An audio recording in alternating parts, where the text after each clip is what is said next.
Hello everyone, this is Marie of Galangmura and today we're going to have a kamustahan session.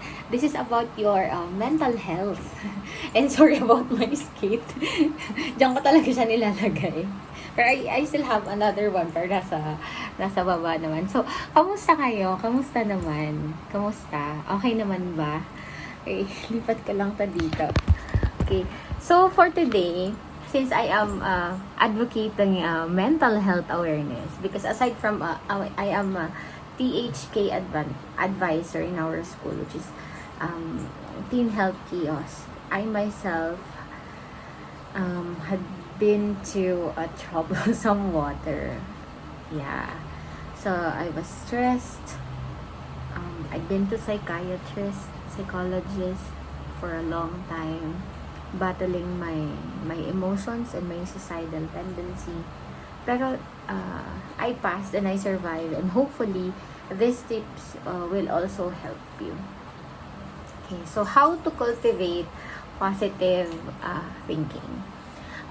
For me kasi, it's true that in my personal experience, when you say mental health, I thought I was also strong. I thought I can do it by myself. But there are times na I believe I called in like thrice sa suicide hotline nung hindi ko na talaga kaya. And I have my support system back then, but I was thinking that baka naiistorbo ko sila. So, naiiyak na naman ako. Thinking, going back to that topic talaga, to that phase in my life, which just happened recently. So, I was like, maybe there are people who needs help, but they don't know who to contact to, or maybe wala silang makausap, or maybe, napagdaanan nila na, like mine, yung ikinakahiya mo na pinagdadaanan mo siya, na baka i-judge ka nila na baka lang naman si isip ko. Pero most of the time kasi tama yun eh. They are judging you that you are weak. And there was also a case na nagsabi ako sa hindi pala isa, tatlo. Actually, marami silang napagsabihan ko. But this, four na pala. These four people, instead of getting the feedback or the push that I need, sila, parang, I don't know kung nag-overthink din sila. Pero what happened was, lumayo sila sa akin. Nagbago yung perception nila dahil lang sa isang beses na pinagdaanan ko sa buhay na hindi ko kinaya. Knowing that I am an independent, strong woman sa buhay. So, I don't know. So, from that time on, I'm also like concerned na din on how to portray myself. Kasi society judges you pala. And I learned it in a bitter way. Doon pa sa time na kailangan ko ng tulong. Pero, I also realized that from asking from help from people, mas maganda palang makatulong ng mga taong hindi mo kilala. Like, talking to strangers really helped me. And yung iba, I gained friends from that experience. Kasi they will never judge you. They will only judge the part na ikinikwento mo, but not your whole life.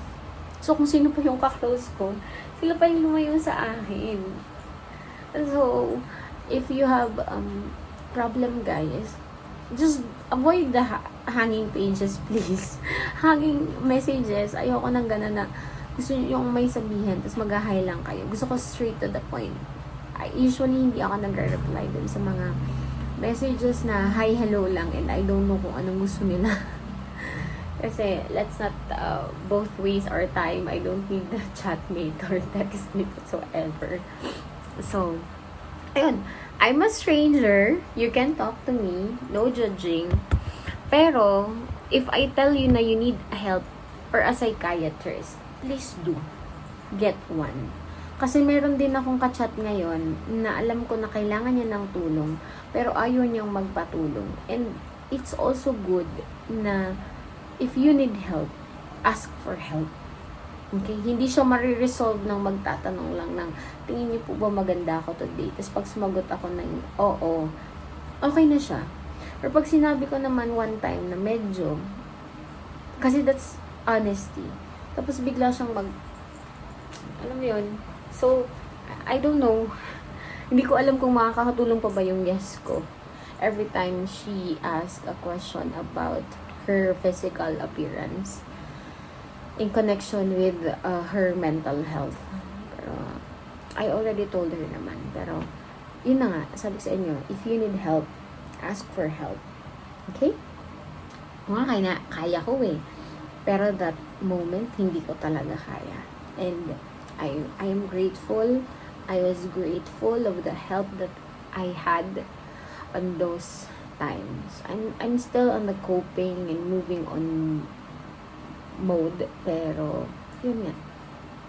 Pagdaanan niya lang. It will make you stronger.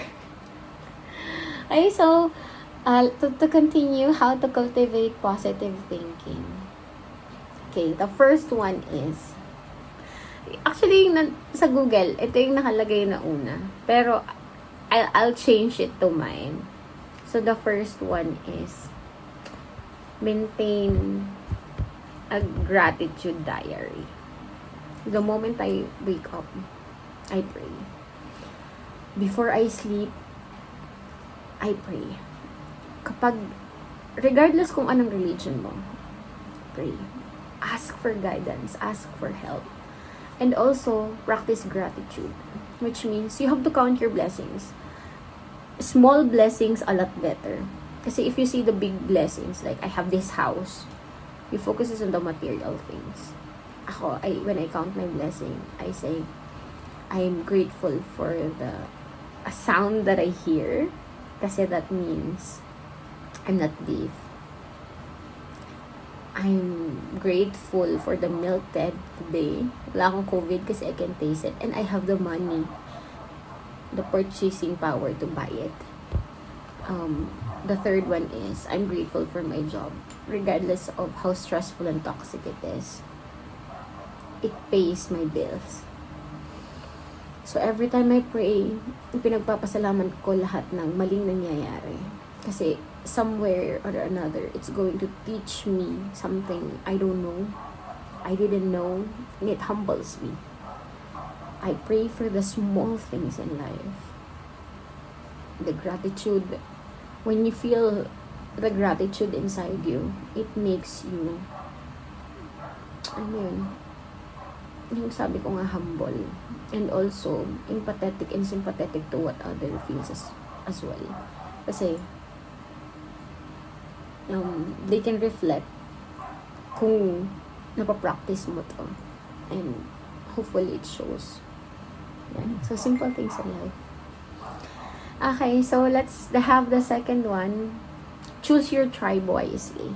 This is so true. Sabi nga nila, tell me who your friends are and I'll tell you who you are. Pero somewhere or another, hindi ako naniniwala dun. Kasi we have different levels of friendship. Right? We have Facebook friends, acquaintances, best friends. So maybe, itong choose your tribe wisely is choose the people that surrounds you. Surround yourself with positive people. If I see that this person is a negative, hindi ko naman dinidetach yung sarili ko agad. Sinasabi ko sa kanya kung ano yung mali niya bago ako magpaalam. And yes, I don't do ghosting. Nagpapaalam ako. Nagpapaalam ako kapag hindi na kita crush. Nagpapaalam ako kapag may iba na ako. Nagpapaalam ako kung may pupuntahan ako. Nagpapaalam ako kapag sinasabi ko na, do you need my opinion? Nagpapaalam ako kapag I want to cut ties. Yeah. Kasi you have to maintain this tribe that really helps you in life.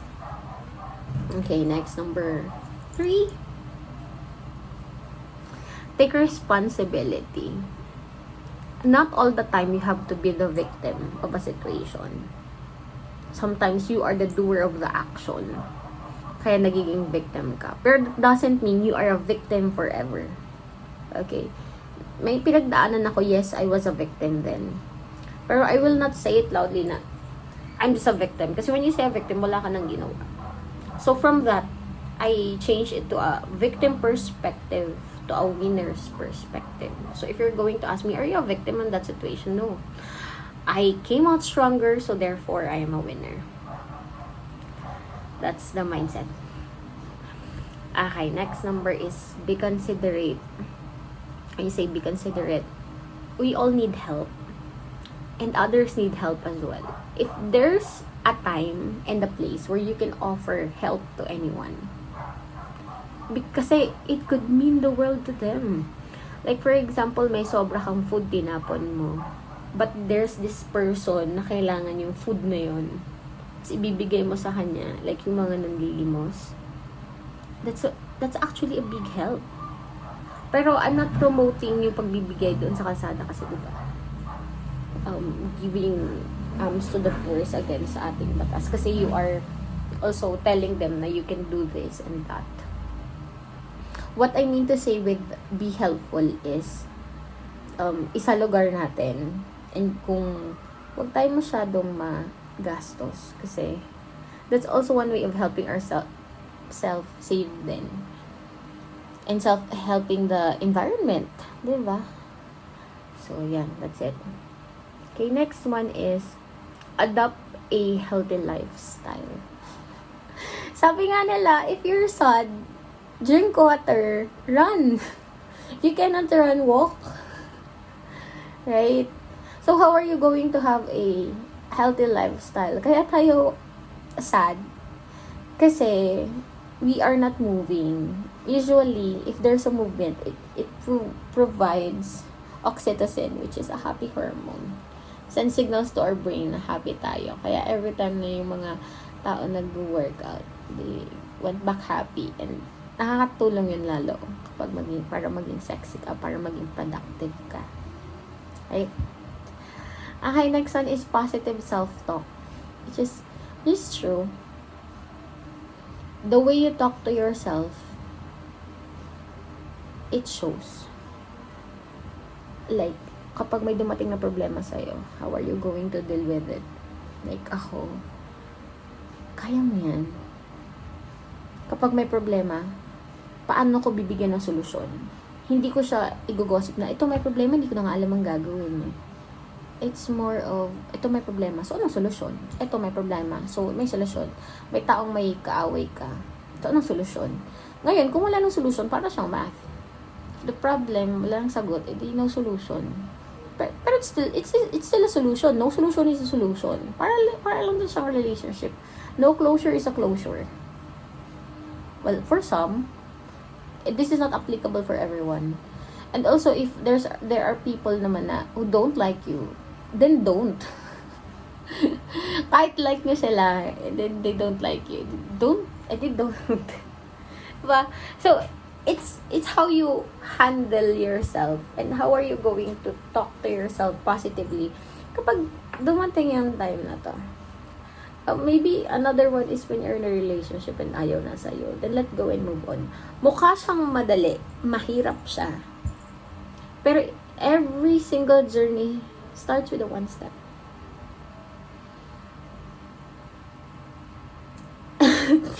Coming from an example, an experience of mine, yeah. Mahirap lang siya sa umpisa. Pero pag nakawala ka na dun, everything is okay and magical. Okay, next. Upload positivism to your brain. It's all about your attitude. Someone spilled to you a coffee. Is it going to ruin your day? No, you change your clothes and then go back to work. Stressing over for someone or something will not help you. So, reverse psychology mo. Pinapasada ko nito, what should I do? Tatanggalin ko ba? Pagpapatuloy ko? Or may magagawa ba ako? Pag wala, di cut. Hindi kapag meron, go. Reframe your challenges. When you say kasi reframing your challenges, there will be thoughts left and right. This is a problem. But it's how we are going to navigate with the problems. How are you going to have solution for that? Ako usually, yung mga people around me, they're always asking for money. Nangungutang. Well, ako may utang din naman ako.